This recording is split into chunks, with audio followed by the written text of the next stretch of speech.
रसूल अकरम सल्लल्लाहु अलैहि वालैहि वसल्लम की विलादत बासआदत रबीउल अव्वल के महीने में हुई। ये पीर का दिन था। आप सल्लल्लाहु अलैहि वालैहि वसल्लम की विलादत से कबल अरब के नजूमियों में किसी बड़ी शख्सियत की विलादत का जिक्र जारी था और अहले किताब भी अपनी किताब में जिस आखिरी नबी की आमद के मुतल्लिक पढ़ते आए थे, उन्हें एहसास हो गया था कि उस नबी की आमद का वक्त करीब आ चुका है। हज़रत हसन बिन साबित रज़ी अल्लाह ताला अन्हो, जो अरब के नामवर शायर थे और मिदहत रसूल सल्लल्लाहु अलैहि वालैहि वसल्लम में आज तक शोहरत रखते हैं, एक वाक़या बयान करते हैं। वो फरमाते हैं कि वो 7 साल के थे और मदीना मुनव्वरा में रहते थे कि एक यहूदी को बुलंद मकाम पर चीखते हुए सुना। वो कह रहा था, ए यहूदियों। जब उसकी आवाज़ सुनकर लोग उसके इर्द गिर्द जमा हो गए और पूछा कि ए कमबख्त, तुझे क्या हो गया है कि चीख रहा है? उसने कहा, आज रात अहमद सल्लल्लाहु अलैहि वालैहि वसल्लम का सितारा तुलू हो चुका है जिसमें वो पैदा होगा। वाक़े के रावी मोहम्मद बिन इसहाक रहमतुल्लाह अलैह ने हज़रत हसन बिन साबित रज़ी अल्लाह ताला अन्हो के बेटे हज़रत अब्दुर्रहमान बिन हसन रहमतुल्लाह अलैह से दरियाफ्त फरमाया कि हिजरत नबवी के वक्त हसन बिन साबित रज़ी अल्लाह ताला अन्हो की उम्र क्या थी। उन्होंने बताया 60 साल। गोया रसूल पाक सल्लल्लाहु अलैहि वालैहि वसल्लम की विलादत के वक्त उनकी उम्र 7-8 साल रही होगी, क्योंकि हिजरत के वक्त खुद रसूल करीम सल्लल्लाहु अलैहि वालैहि वसल्लम की उम्र मुबारक 53 बरस थी।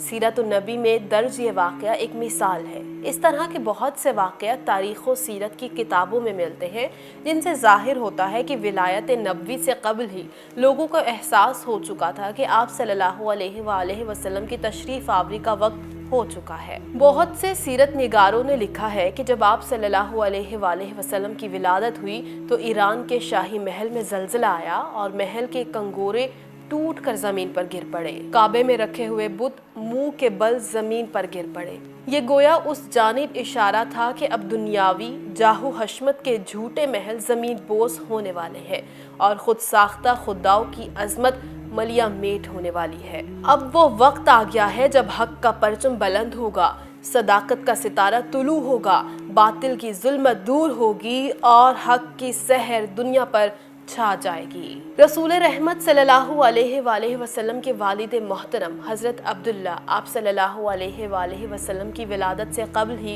इंतकाल कर चुके थे। आप सल्लल्लाहु अलैहि वसल्लम के दादा अब्दुल मुत्तलिब ने जब पोते की विलादत की खबर सुनी तो काबा में जाकर सजदा रेज़ हो गए और इस नेमत पर खुदा का शुक्र अदा किया। बेवा माँ ने जब अपने शौहर की निशानी को देखा तो आंखें भर आईं। चचा अबू लहब ने जब भतीजे की पैदाइश की खबर सुनी तो दिल बाग बाग हो गया। मक्का के शरीफों में ये दस्तूर चला आ रहा था कि बच्चों की परवरिश के लिए आसपास के देहातों में भेज दिया करते थे ताकि बच्चे वहाँ की साफ सुथरी हवा में परवरिश पाकर तंदुरुस्त व तवाना हो जाएं। नीस वहाँ वो खालिस अरबी ज़ुबान सीख जाएं। असल में मक्का एक मरकज़ी शहर था जहाँ हर खित्ते के लोग आते जाते रहते थे, जिनके इख्तिलात से ज़ुबान भी खालिस नहीं रह पाती थी। अरब में पढ़ने लिखने का रवाज बहुत कम था, मगर वो ज़ुबान पर ख़ास तवज्जो देते थे।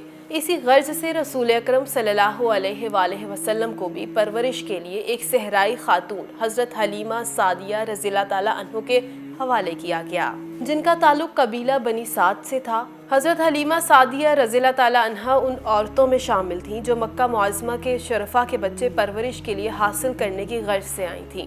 हज़रत हलीमा ने यूँ बयान किया है कि मैं अपने कबीले की कुछ औरतों के साथ दूध पीने वाले बच्चों की तलाश में निकली। ये ज़माना कहत का था और हमारे पास कुछ ना था। एक भूरे रंग की गधी पर सवार होकर निकली और एक ऊँटनी भी साथ थी जिससे दूध का एक कतरा भी ना निकलता था। हमारा शीर खार बच्चा भूख के सबब सारी सारी रात रोता था।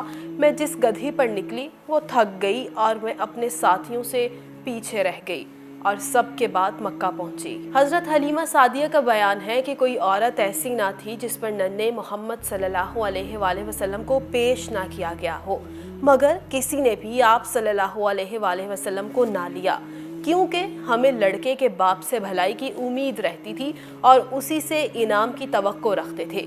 जब बाप ना हो तो दादा और माँ से क्या उम्मीद, लेकिन जब कोई बच्चा ना मिला तो मजबूरन आप सल्लल्लाहु अलैहि वसल्लम को ले लिया। آپ صلی اللہ علیہ وآلہ وسلم کی برکت سے مجھے بار بار فیضیاب ہونے کا موقع ملا۔ میرے شوہر نے کہا کہ حلیمہ، خدا کی قسم خوب سمجھ لے کہ تو نے ایک مبارک ذات کو پایا ہے۔ میں نے جواب دیا، خدا کی قسم مجھے یہی امید تھی۔ حضرت حلیمہ سعدیہ رضی اللہ تعالیٰ عنہا فرماتی ہیں، جب ہم مکہ سے اپنے گاؤں کی طرف گدھی پر سوار ہو کر واپس جا رہے تھے تو اس میں اتنی طاقت آ گئی کہ پورے قافلے سے آگے نکل گئی۔ ساتھی عورتیں پوچھنے لگیں کہ حلیمہ، کیا یہ تیری وہ گدھی نہیں جو مکہ آتے ہوئے تھی؟ آخر اسے کیا ہو گیا کہ اتنی تیز چلنے لگی؟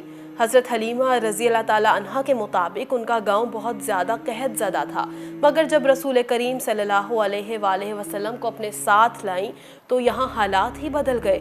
وہ کہتی ہیں، میری بکریاں چرنے جاتیں تو خوب چر کر آتیں اور خوب دودھ دیتیں، حالانکہ دوسروں کی بکریوں کے تھنوں سے قحط کے سبب ایک قطرہ دودھ نہ نکلتا۔ پڑوسی اپنے چرواہوں سے کہتے کہ جہاں حلیمہ کی بکریاں چرتی ہیں وہیں تم بھی اپنی بکریوں کو چراؤ۔ حضرت حلیمہ رضی اللہ تعالیٰ عنہ کے مطابق وہ 2 سال تک یوں ہی آپ کی برکات سے مالا مال ہوتی رہیں اور آپ تندرست و توانا ہو گئے۔ دوسرے بچے اس قدر تندرست نہ تھے۔ 2 سال کے بعد آپ صلی اللہ علیہ وآلہ وسلم کو واپس مکہ لے کر آئیں تو والدہ ماجدہ حضرت آمینہ رضی اللہ تعالیٰ عنہا نے اپنی حیثیت کے مطابق انعام و اکرام سے حضرت حلیمہ کو نوازا۔ حضرت حلیمہ رضی اللہ تعالیٰ عنہا آپ کی برکات کو چھوڑنا نہیں چاہتی تھیں، لہٰذا دوبارہ اپنے ساتھ واپس لیتی آئیں۔ رسول محترم صلی اللہ علیہ وآلہ وسلم نے خود اپنی ولادت کا ذکر بیان کرتے ہوئے فرمایا، اچھا سنو، میں اپنے باپ حضرت ابراہیم علیہ السلام کی دعا اور حضرت عیسیٰ علیہ السلام کی بشارت ہوں۔ جب میں اپنی ماں کے شکم میں آیا تو انہوں نے دیکھا کہ ان کے اندر سے ایک نور نکلا جس سے سرزمین شام کے محل ان پر روشن ہو گئے۔ بنی سعد بن بکر کے قبیلے میں دودھ پی کر میں نے پرورش پائی۔